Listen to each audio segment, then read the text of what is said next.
जय श्री कृष्णा। राधे राधे। स्वागत है आप सभी का विशाख मास की कथा में। आज हम विशाख मास का 5वां अध्याय शुरू करेंगे। उससे पहले हम प्रथम पूजनीय गणेश महाराज जी की कथा का श्रवण करेंगे। आइए शुरू करते हैं। बोले गणेश महाराज की जय। एक बुढ़िया माई थी, मिट्टी के गणेश जी की पूजा करती थी। रोज बनाए रोज गल जाए। एक सेठ का मकान बन रहा था। वो बोली, पत्थर का गणेश बना दो। मिस्त्री बोले, जितने में हम तेरा पत्थर का गणेश गढ़ेंगे उतने में अपनी दीवार न चीनेंगे।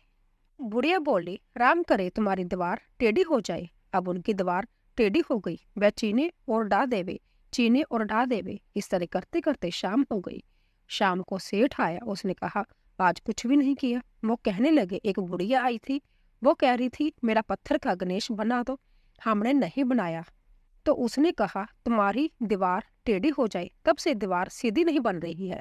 बनाते हैं और ढा देते हैं। सेठ ने बुढ़िया बुलवाई। सेठ ने कहा, हम तेरा सोने का गणेश गढ़ देंगे, हमारी दीवार सीधी कर दो। सेठ ने बुढ़िया को सोने का गणेश गढ़ा दिया। सेठ की दीवार सीधी हो गई। जैसे सेठ की दीवार सीधी हो वैसी सबकी करना। बोले गणेश महाराज की जय।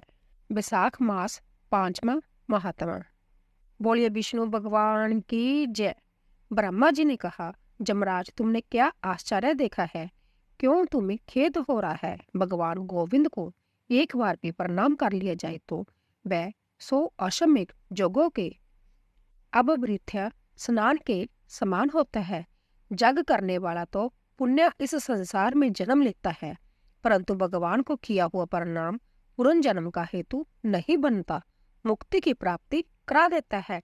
जिसकी जीवा के अग्रभाग पर हरि जे 2 अक्षर विद्यमान है, उसको कुरुक्षेत्र तीर्थ के सेवन अथवा सरस्वती नदी के जल में स्नान करने से क्या लेना है? जो मृत्यु काल में भगवान विष्णु का स्मरण करता है, वह अभक्ष्य भक्षण आदि से प्राप्त हुई पाप राशि का परित्याग करके भगवान विष्णु के वैकुंठ धाम को पाता है, क्योंकि भगवान विष्णु को अपना स्मरण बहुत ही प्रिय है। जमराज, इसी प्रकार बैसाख नामक मास भी भगवान विष्णु को प्रिय है। जिसके धर्म को श्रवण करने मात्र से मनुष्य सब पापों से मुक्त हो जाता है, उसके अनुष्ठान में तत्पर रहने वाला मनुष्य यदि मुक्ति को प्राप्त हो तो उसके लिए क्या कहना है। वैशाख मास में भगवान पुरुषोत्तम के नाम और जश का गान किया जाता है, जिससे भगवान बहुत प्रसन्न होते हैं। पुरुषोत्तम श्री हरि संपूर्ण जगत के स्वामी और हमारे जनक है। जह राजा कीर्तिमान वैशाख मास में उन्हीं भगवान के प्रिय धर्मों का अनुष्ठान करता है, जिससे प्रसन्नचित होकर भगवान विष्णु सदा उसकी सहायता में स्थित रहते हैं। भगवान वासुदेव के भक्तों का कभी अमंगल नहीं होता। उन्हें जन्म मृत्यु जरा और व्याधि का व्यय भी नहीं प्राप्त होता। कार्य में नियुक्त किया हुआ पुरुष यदि अपनी पूरी शक्ति लगाकर स्वामी के कार्य साधन की चेष्टा करता है तो उतने से ही वह कृतार्थ हो जाता है। यदि शक्ति के बाहर का कार्य उपस्थित हो जाए तो स्वामी को उसकी सूचना दे दे, उतना कर देने से वह ऊऋण हो जाता है और सुख का भागी होता है। जिसने उस प्रयोजन को स्वामी से निवेदित कर दिया है, उसके ऊपर ना तो कोई ऋण है और न पातक ही लगता है। अपने कर्तव्य पालन के लिए पूरा जतन कर लेने पर प्राणी का कोई अपराध नहीं रहता। यह कार्य तुम्हारे लिए असंभव है, अंत्य इसके विषय में तुम्हें शोक नहीं करना चाहिए।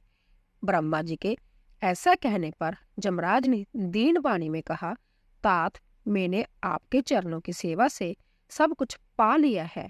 तब ब्रह्मा जी ने पुण्य समझाते हुए कहा, धर्मराज, राजा कीर्तिमान विष्णु धर्म के पालन में तत्पर है। चलो हम लोग भगवान विष्णु के समीप चले और उन्हें सब बात बताकर पीछे उनके कथा अनुसार कार्य किया जाएगा। वह ही इस जगत के कर्ता, धर्म के रक्षक और नियामक है। इस प्रकार जमराज को आश्वासन देकर ब्रह्मा जी उनके साथ क्षीर सागर के तट पर गए।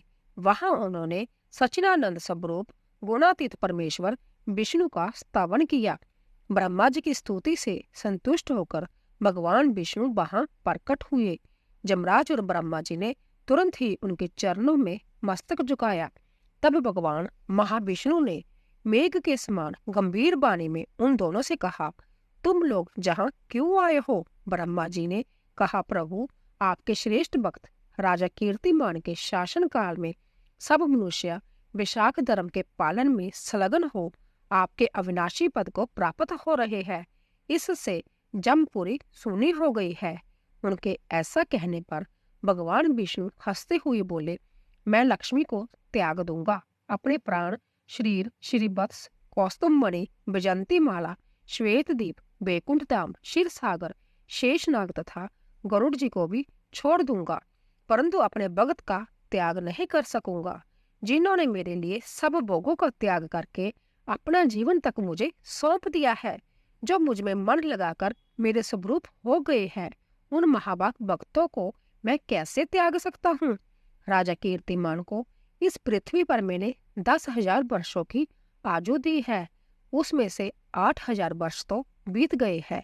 शेष आयु और बीत जाने पर उसे मेरा साम्राज्य प्राप्त हो जाएगा। उसके बाद पृथ्वी पर बैन नामक दुष्ट आत्मा राजा होगा, जो संपूर्ण वेदोक्त महाधर्मों को लोप कर देगा। उस समय विशाख मास के धर्म भी छिन्न भिन्न हो जाएंगे। बैन अपने ही पाप से भस्म हो जाएगा। फिर मैं पृथु होकर पुण्य सब धर्मों का प्रचार करूंगा। उस समय लोगों में विशाख मास के धर्म को भी प्रसिद्ध करूंगा। सहस्रों मनुष्यों में कोई ऐसा होता है जो मुझ में अपने मन प्राण अर्पित करके अपना सर्वस्व मुझे समर्पित कर दे और मेरा भक्त हो जाए। जो ऐसा होता है वही मेरे धर्मों का प्रचार करता है। इस विशाख मास में से भी मैं विशाख धर्म में तत्पर रहने वाले महात्मा पुरुषों तथा राजा के द्वारा समय अनुसार तुम्हारे लिए भाग दिलाऊंगा। लोक में जो कोई भी विशाख मास का व्रत करेंगे वह तुम्हें भाग देने वाले होंगे। उनके विशाख मास में बताए हुए महाधर्म के पालन में तुम कभी विघ्न ना उपस्थित करना। जमराज को इस प्रकार आश्वासन देकर भगवान विष्णु वही अंतर्धान हो गए। ब्रह्मा जी भी अपने सेवकों के साथ सत्यलोक को चले गए। उनके बाद जमराज भी अपनी पुरी को पधारे। विशाख मास की पूर्णिमा को पहले धर्मराज के उद्देश्य से जल से भरा हुआ घड़ा, दही और अन्न देना चाहिए। उसके बाद पितरों, गुरुओं और भगवान विष्णु के उद्देश्य से शीतल जल, दही, अन्न, पान और दक्षिणा फल के साथ कांसी के पात्र में रखकर ब्राह्मण को देना चाहिए। भगवान विष्णु की दिव्य प्रतिमा विशाख मास की महात्मा कथा सुनाने वाले दीन ब्राह्मण को देनी चाहिए। उस धर्म भक्ता ब्राह्मण को अपने धन से भी पूजित करना चाहिए। राजा कीर्तिमान ने सब कुछ उसी प्रकार किया। उन्होंने पृथ्वी पर मनोवांछित भोग कर शेष आयु पूर्ण होने के पश्चात पुत्र पौत्र आदि के साथ श्री विष्णु धाम को प्रस्थान किया। मिथिलापति ने कहा, हे महामते, दुरात्मा राजा बैन प्रथम मनवंतर में हुआ था और जय राजा इक्ष्वाकु कुलभूषण कीर्तिमान वैवस्वतः मनवंतर के व्यक्ति है। यह बात पहले मैंने आपके मुख से सुन रखी है, परंतु इस समय आपने और ही बात कही है कि जय राजा जब वैकुंठवासी हो जाएंगे उसके बाद राजा बैन उत्पन्न होगा। मेरे इस संशय को आप निर्वृत्त कीजिए। श्रुतदेव ने कहा, राजन, प्राणों में जो विषमता प्रतीत होती है वह युग भेद और कल्प भेद की व्यवस्था के अनुसार है। किसी कल्प में ऐसा ही हुआ होगा कि पहले राजा कीर्तिमान और पीछे बैन हुआ होगा। इसीलिए कही कथा में समय की विपरीतता देखकर उसके अप्रमाणिक होने की आशंका नहीं करनी चाहिए।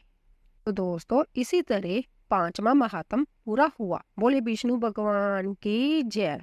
तो दोस्तों, अगर आपको हमारी कथा पसंद आ रही हो, प्लीज जाने से पहले कमेंट बॉक्स में जय श्री कृष्णा, ओम नमो भगवते वासुदेवाय अवश्य लिखिए। आप सभी का धन्यवाद।